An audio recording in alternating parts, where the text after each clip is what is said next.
Hello, good morning to all. कैसे हो? I hope सब स्वस्थ होंगे, मस्त होंगे। मैं दीपांकर गोयल यूट्यूब चैनल दीप मैथ क्लासेस में आपका स्वागत करता है। मैंने आप सबके भविष्य के लिए इस चैनल की शुरुआत की है और आज मैं इस चैनल पर अपना पहला चैप्टर अपलोड कर रहा हूँ। उसका नाम है एसिम्प्टोट।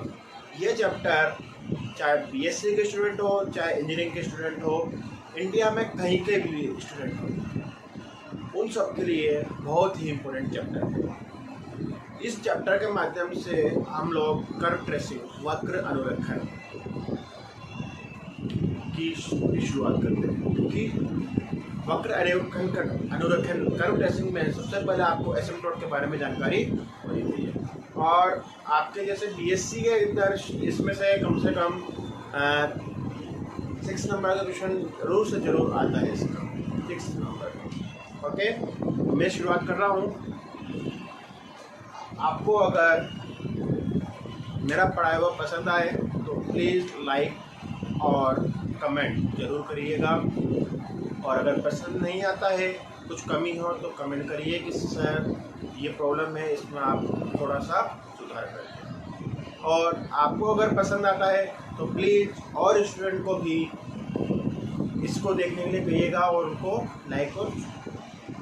लाइक करवाइए और मेरे चैनल को सब्सक्राइब करवाइए। मैं चाहता हूँ जितने ज़्यादा लोगों को इस चैप्टर का लाभ मिले उतना ज़्यादा अच्छा है, ठीक है? क्योंकि ये सब टॉपिक इतना इम्पोर्टेंट है कि कर्व ट्रेसिंग तो इसके बिना आप कर ही नहीं सकते, ठीक है? तो देखिए definition. If straight line cuts a curve in 2 points at an infinite distance from the origin and yet is not itself wholly at infinity, is called an asymptote to the curve। ये curve है, ये है straight line. A straight line cuts A curve. Straight line जो है वो curve को काटती है इन 2 पॉइंट्स। देखिए 1.2 पॉइंट, राइट? 1.2 पॉइंट, इधर भी देखिए 1.2 पॉइंट, ठीक है? At an infinite distance from the origin. Origin से कहाँ पर काटेगी? इनफाइनाइट पे। यहाँ नहीं काटेगी, जरूर नहीं यहाँ काटे, पता नहीं है ना कहाँ पर काट रही है? ऑरिजिन से इनफाइनाइट डिस्टेंस पर काट रही है। And yet is not itself wholly at infinity। अब आपको पता है कि ये इस कर्व कहीं ना कहीं काटेगी, इसका अर्थ है कहीं ना कहीं काट रही है, इस कारण से ये क्या होगी? इनफाइनाइट नहीं होगी, फिक्स हो जाएगी। तो yet is not itself wholly at infinity, it's called an asymptote to the curve. यही स्ट्रेट लाइन क्या कराती है? किसी कर्व की एसिम्प्टोट कराती है, राइट? अब देखिए एसिम्प्टोट 2 टाइप्स का होता है। फर्स्ट होता है रेक्टेंगुलर एसिम्प्टोट और सेकंड होता है ऑब्लिक एसिम्प्टोट। रेक्टेंगुलर एसिम्प्टोट क्या होता है? ऐसी स्ट्रेट लाइन जो या तो एक्स एक्सिस के पैरेलल में हो या फिर वाई एक्सिस के पैरेलल में हो, वह एसिम्प्टोट क्या कहलाती है? आपके पास रेक्टेंगुलर एसिम्प्टोट कहलाती है, राइट? देखिए ये स्ट्रेट लाइन है, इस कर्व को कहाँ पे काट रही है? 2 पॉइंट्स पे काट रही है, राइट? और ये स्ट्रेट लाइन क्या है? एक्स एक्सिस के पैरेलल में है, इसलिए ये क्या होगी? एक रेक्टेंगुलर एसिम्प्टोट होगी। और ये बताइए, ये एक्स एक्सिस में पैरेलल होने के कारण इसको हम क्या बोलते हैं? हॉरिजॉन्टल, क्षैतिज अनंत स्पर्श। ये एसिम्प्टोट कहाँ पर है? वाई एक्सिस के पैरेलल में है, इसलिए हम इसे क्या बोलते हैं? Vertical asymptote. क्या बोलते हैं? Vertical asymptote. देखिए आप, और जो एसिम्प्टोट ना तो एक्स एक्सिस के पैरेलल में है ना ही वाई एक्सिस के पैरेलल में है, वह एसिम्प्टोट क्या कहलाती है? Oblique asymptote. देखिए ये एसिम्प्टोट जो है ना तो एक्स एक्सिस के पैरेलल में है, और ना ही वाई एक्सिस के पैरेलल में है। इसमें भी देखिए आप, ना तो एक्स एक्सिस के पैरेलल में ना ही वाई एक्सिस के पैरेलल में, इसलिए दोनों क्या होगी? Oblique asymptote, right? इसको हम एग्जाम्पल के थ्रू समझते हैं। सबसे पहले हम देखते हैं कि किसी दी हुई समीकरण में एसिम्प्टोट की संख्या कितनी है। नोट लिखेंगे सबसे पहले हम।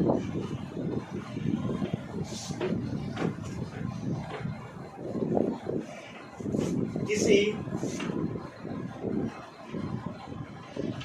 दी हुई समीकरण में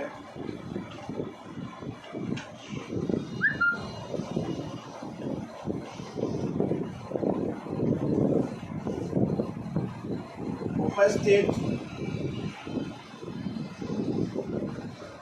अनंत स्पर्शियों की संख्या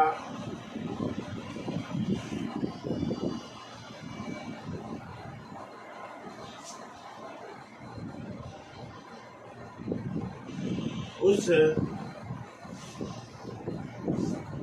समीकरण की कोटि के बराबर होती है। The number of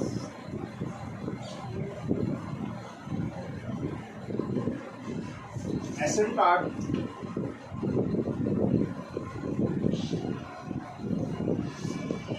in a given equation is equal to the number of equal to the order of that equation।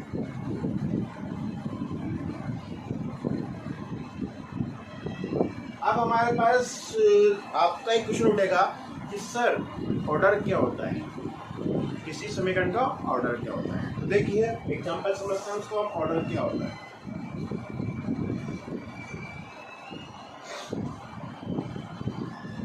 किसी दी हुई समीकरण में वेरिएबल क्वांटिटी की हाईएस्ट पावर ही उस समीकरण की क्या कहलाती है, कोटि कहलाती है।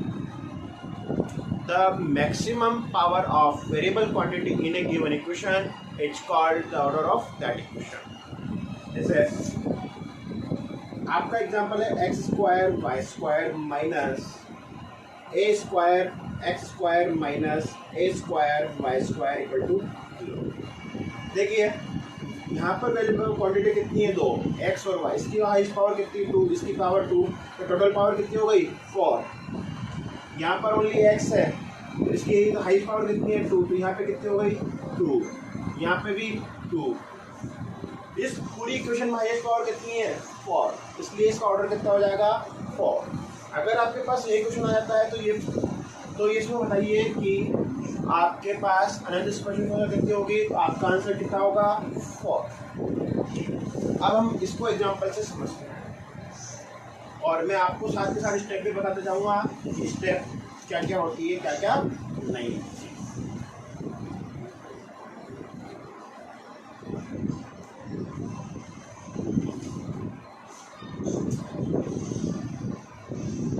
X square y square minus a square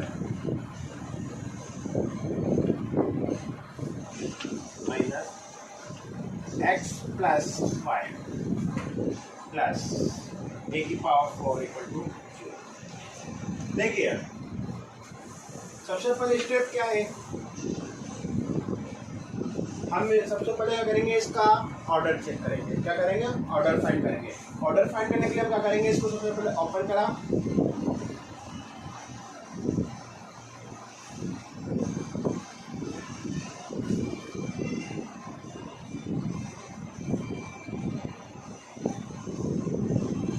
अब देखिए यहाँ पे एक वेरिएबल क्वांटिटी कितनी है, 2, इसकी पावर 2, इसकी पावर 2, टोटल कितने हो गई, 4। यहाँ पे ओनली 1 है, इसकी पावर कितनी है, 2, यहाँ पे 2, यहाँ पे 1, यहाँ पे 1, यहाँ पे 0। इस समीकरण का हाईएस्ट पावर कितनी हो गई, 4। इसका अर्थ है कि इसका जो ऑर्डर होगा वो कितना हो जाएगा, 4। नाउ स्टेप नंबर 2, अब हम क्या करेंगे, सबसे पहले एक्स एक्सिस के पैरेलल में एसिम्पटोट फाइंड करेंगे। क्या करेंगे हम, एसिम्पटोट किसके पैरेलल में फाइंड करेंगे हम, एक्स एक्सिस के पैरेलल में। कैसे करेंगे, यहाँ पर ये बताइए x की हाईएस्ट पावर कितनी है 2, यहाँ पर कितनी है 2, तो क्या यहाँ से एक्स स्क्वायर कॉमन आ जाएगा, x square will be common, क्या बन जाएगा Y square minus a square minus a square y square minus A cube x minus A cube Y plus a की पावर 4 इक्वल टू 0। अच्छा, अब हम क्या करते हैं, एक्स एक्सिस के पैरेलल एसिम्पटोट फाइंड करने के लिए हम क्या करते हैं, एक्स की हाईएस्ट पावर के कोफिशिएंट को हम 0 के इक्वल पुट कर देते हैं।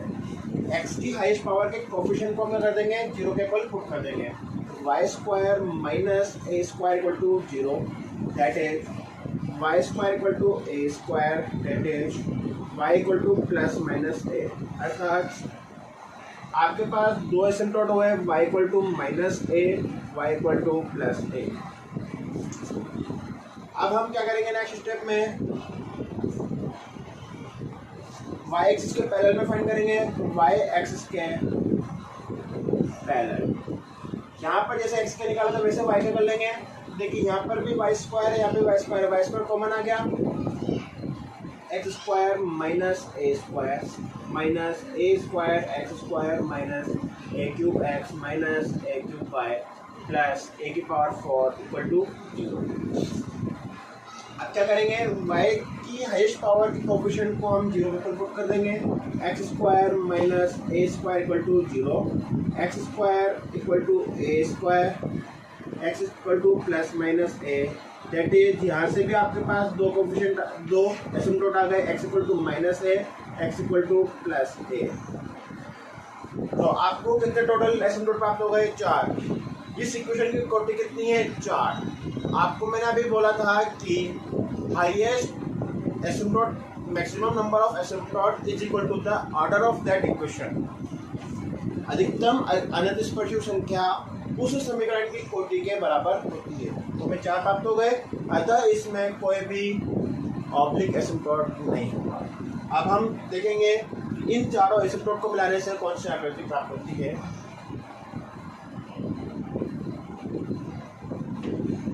इन चारों एसिम्पटोट को मिलाने से हमें एक रेक्टेंगल प्राप्त होता है, माइनस ए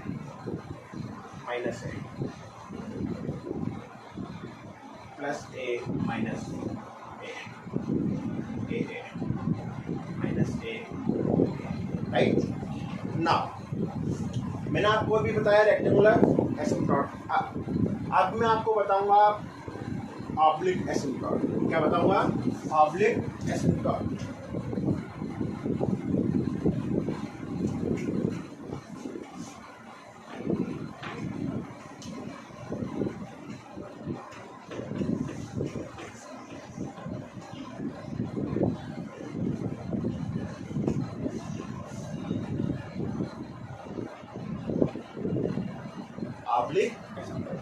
ऑब्लिक एसिम्पटोट फाइंड करने के लिए हम लोग क्या करते हैं,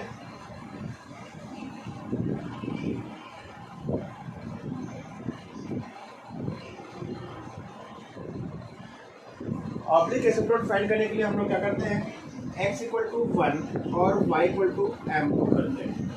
क्या करते हैं, x इक्वल टू 1 और y equal to m put करते हैं। इससे हमें phi n minus 1 m, phi n minus 2 m etcetera प्राप्त होते हैं। उसके बाद हम क्या करते हैं, phi n m को 0 के इक्वल पुट करते हैं। क्या करते हैं, phi n m को हम 0 के इक्वल पुट करते हैं। इससे हमें m की वैल्यू प्राप्त हो जाएगी। क्या हो जाएगी, m की वैल्यू प्राप्त हो जाएगी। अब आप ये बताइए, जो एसिम्पटोट होता है बेसिकली होता है क्या है, एक स्ट्रेट लाइन होती है, right.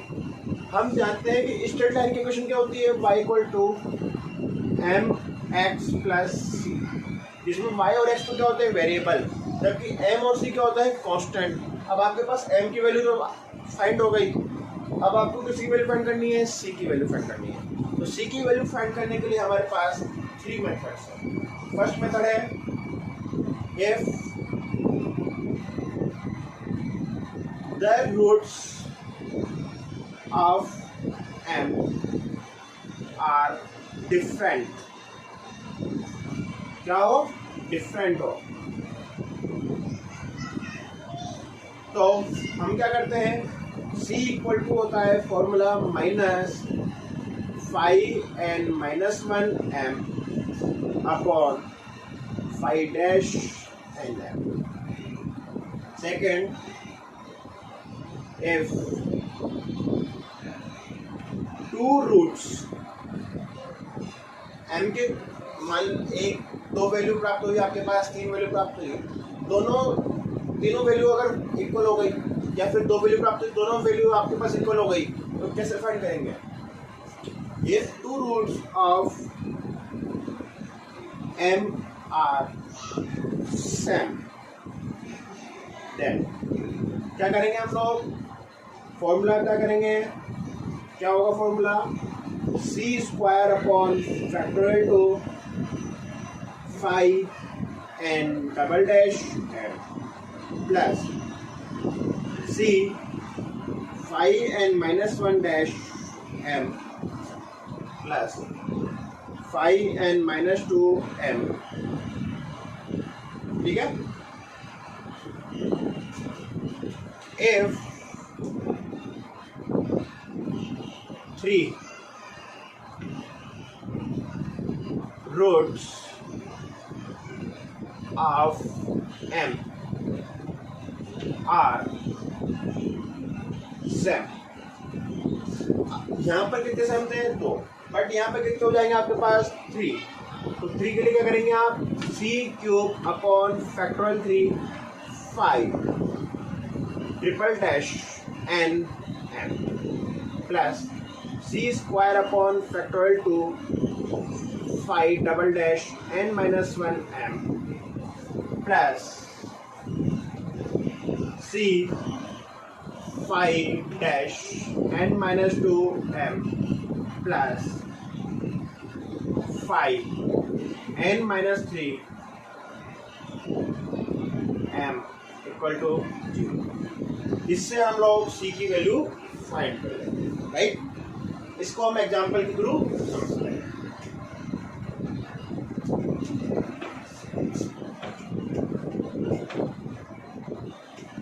Very first, now move on to second example. Okay, first example में बता चुका हूं आप लोगों को।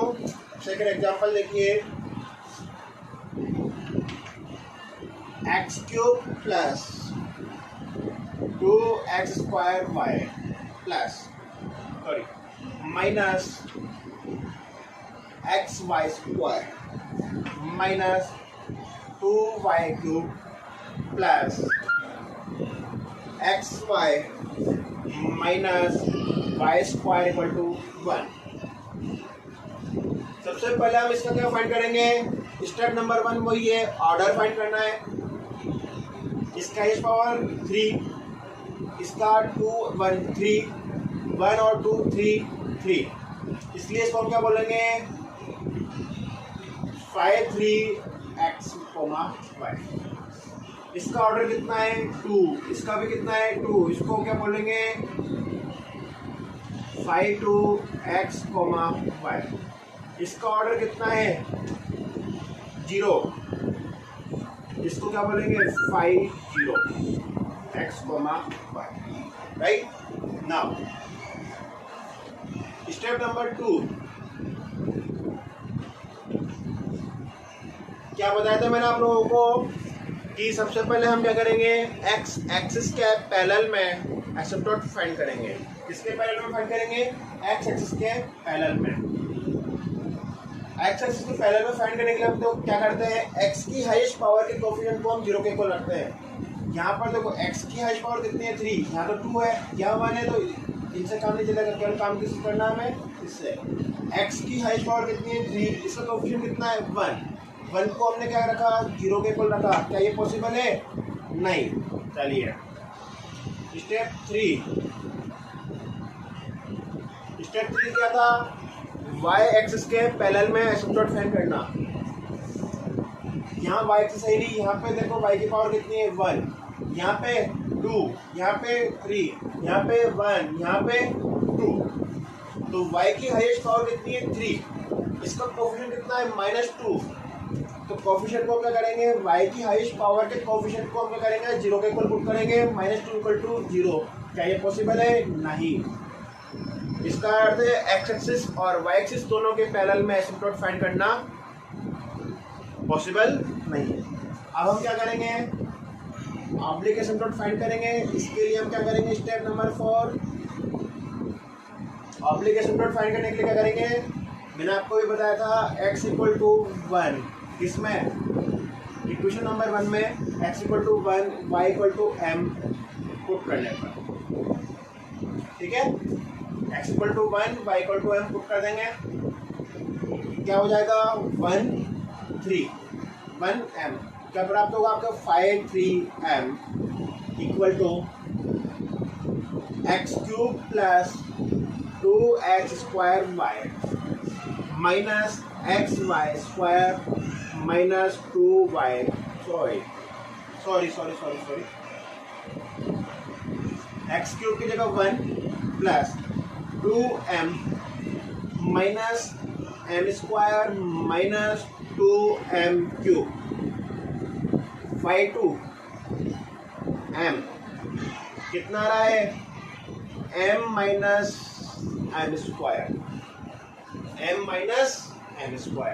राइट, इसका 1 m - m²। मैंने आपको क्या बोला था कि आप 5nm = 0 करते हैं तो यहाँ पर n की वैल्यू कितनी हो गई 3, तो 5 3m को क्या कर देंगे हम 0 के इक्वल पुट कर देंगे। तो देखिए यहाँ से क्या माइनस कॉमन आ सकता है, माइनस कॉमन आते क्या बन जाएगा 2m³ + m² - 2m - 1 = 0, राइट। यहाँ से बताइए क्या कॉमन आ रहा है, m² कॉमन आ रहा है, क्या बनेगा 2m + 1। यहाँ से क्या कॉमन आ रहा है, -1 कॉमन आ रहा है, क्या बनेगा 2m + 1 = 0।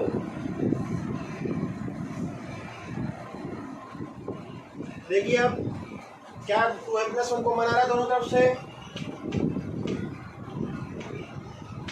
क्या बनेगा m² - 1 = 0।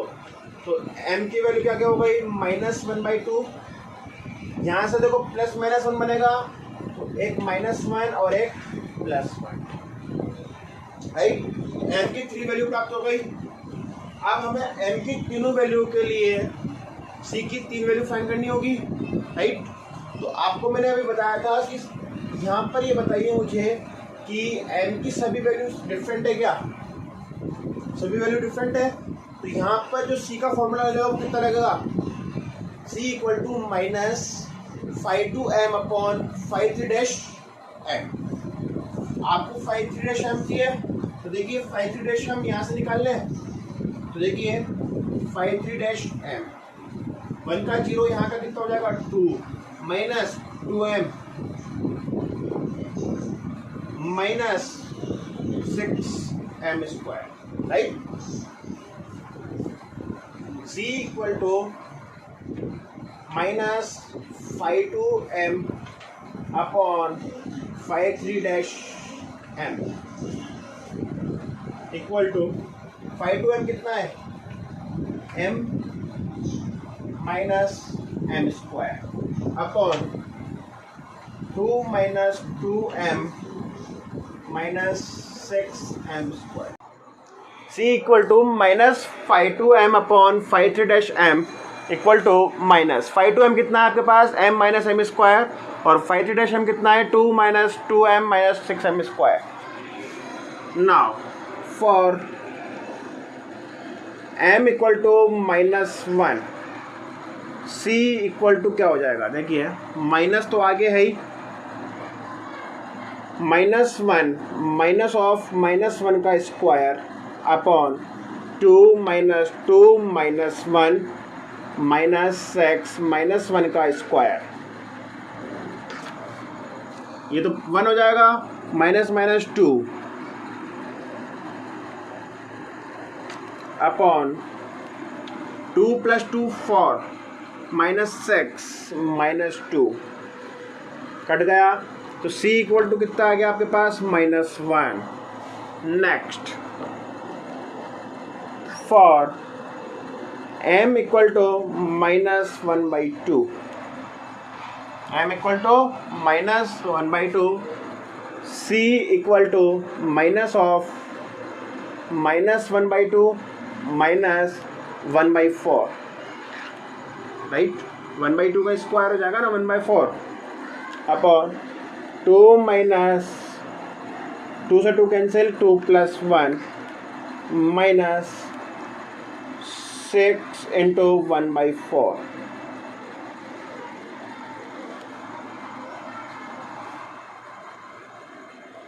आधा और 1/4 3/4 होता है, माइनस 3/4 बटा, या 3 हो गया या 3/2, 3 में से 3/2 गया तो 3/2 बचेगा,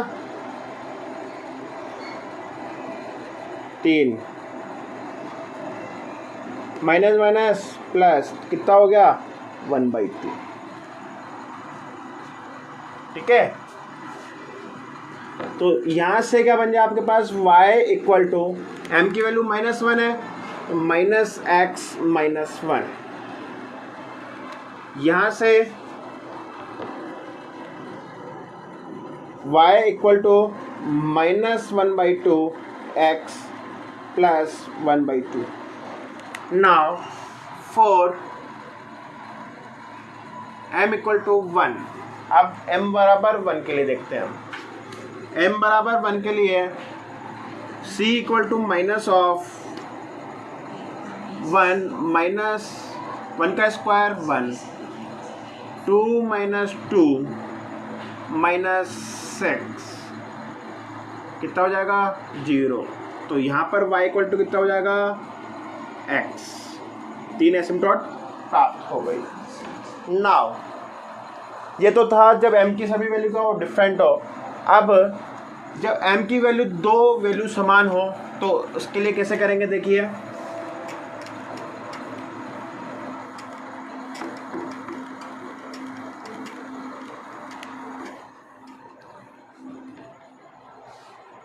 एग्जाम्पल है x³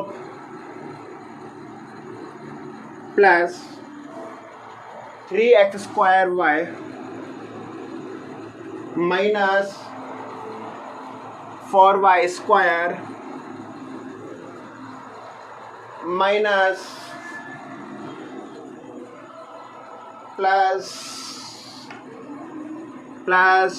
3 इक्वल टू 0। सबसे पहले हम देखेंगे इसका ऑर्डर कितना है, 3 यहाँ पे भी 3 है, सॉरी 3, ठीक है। इसका 1 1, इसका 0, हाईएस्ट पावर कितनी है 3, ऑर्डर कितना हो गया 3। अब हम क्या करते हैं सेकंड स्टेप, x के पैरेलल में देखते हैं, x के पैरेलल के देखते हैं, x की हाईएस्ट पावर का कोएफिशिएंट कितना है यहाँ पे 1, इसको 0 के बराबर रख देंगे। क्या 1 इक्वल टू 0 पॉसिबल है, नहीं। चलो नेक्स्ट स्टेप, y एक्स के पैरेलल में देखते हैं हम, तो y की हाईएस्ट पावर का कोएफिशिएंट कितना है -4, इसको 0 के बराबर रखेंगे। क्या पॉसिबल है, नहीं।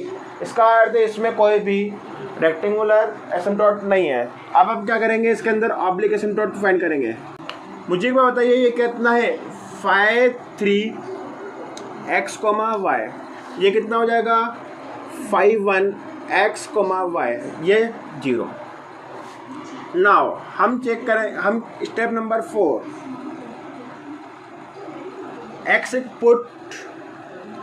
x equal to 1 y equal to m in equation number 1 क्या बन जाएगा 3m equal to 1 plus 3m minus 4m cube, अब क्या करेंगे, इसको हम 5 टर्म है नहीं 0, 5 m माइनस 1। अब हम क्या करेंगे, 5 3m इक्वल टू क्या कर देंगे, पुट 0, माइनस कॉमन लिया तो क्या बन जाएगा, 4m³ minus 3m minus 1 equal to 0। Now इसको सोल्व करेंगे तो देखिए 4m³, इसको क्या कर सकते हैं, ये लिख सकते हैं कि minus 4m plus m minus 1 equal to 0। यहाँ से देखिए 4m कॉमन क्या बनेगा, m² माइनस 1, यहाँ से plus 1 common m minus 1 equal to 0। क्या m² माइनस 1 बराबर m plus 1 into m minus 1 होता है। तो देखिए m माइनस 1 सब में से कॉमन आ रहा है तो m माइनस 1 कॉमन लिया, यहाँ बनेगा m प्लस 1 बनेगा। तो देखिए 4m प्लस 1 सही है, ये बन जाएगा 4m² प्लस 4m प्लस 1।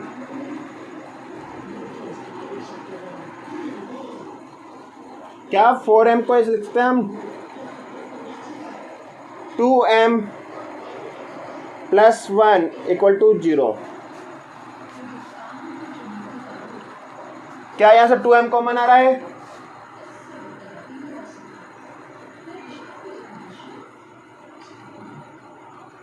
यहाँ से 2m प्लस 1, यहाँ से देखिए 1 कॉमन आ रहा है, 2m plus 1 equal to 0, m minus 1 2m plus 1 2m plus 1 equal to 0। देखिए यहाँ से m की 3 वैल्यू प्राप्त हो गई, m बराबर 1 माइनस 1/2 माइनस 1/2। तो देखिए m की एक वैल्यू तो डिफरेंट है, बाकी 2 वैल्यू सेम है। जो वैल्यू डिफरेंट है उसके लिए तो हम जैसा भी निकाल रहे थे वैसे निकालेंगे। कैसे, C4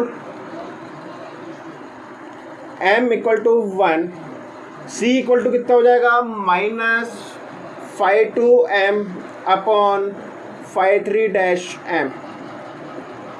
5 2m कितना है, 0, 5 3 कितना है, 3 माइनस 12m² कितना हो जाएगा, 0, राइट।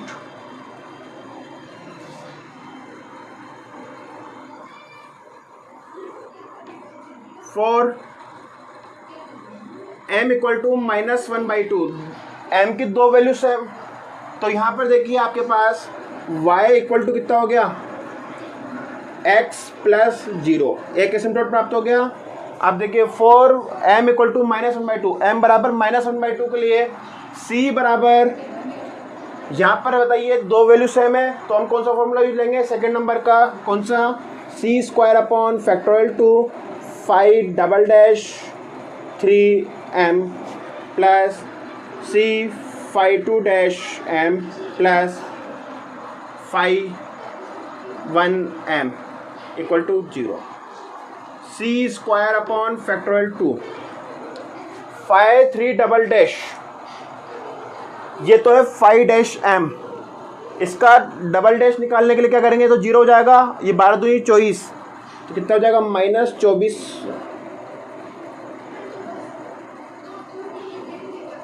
m प्लस c, इसकी वैल्यू कितनी है, 0 प्लस 5 1m ये रहा m माइनस 1।